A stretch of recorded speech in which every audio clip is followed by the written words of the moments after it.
ಸೂರಿ ಸಿಕ್ತು ಜಾಗ, ಅಲ್ಲಿಡೋಣ ಬನ್ನಿ. ಎತ್ಕೊಳ್ರ. ಏನಾಯ್ತು?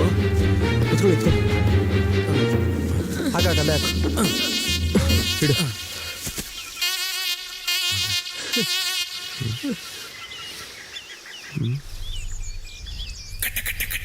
ಹಬ್ಬಕ್ಕೆ ಅಂತ ಬಿಟ್ಕೊಂಡಿದ್ ಮರಿನಾ ಆ ಚಿಟ್ಟೆ ಬಂದು ಹೇಳ್ಕೊಂಡು ಹೊಂಟೋಗೈತೆ ಶ್ರೀನಿವಾಸು. ಏನೋ ಯೋಚನೆ ಮಾಡ್ತಾ ಇದ್ಯಾ? ಒಂದು ನಿಮಿಷ ಇರು ಮಗ, ಅದು ಕೊಡಿಲಿ. ಬೇಡ ಕಣ ರಂಗ, ನಾವಿದ್ದಾಗಲೇ ಈ ಜೋಡಿಯಕ್ಕೆ ಎದುರ್ಕೊಳ್ಳೋನು, ಒಬ್ಬನೇ ಬಂದು ಅದು ಹೆಂಗೋ ಬಿದ್ದ. ಕೊನೆದಾಗ ಏನಾರು ಬರ್ದವನೇನೋ ನೋಡ ಮಗ. ಏನೋ ರಂಗ ಅದು.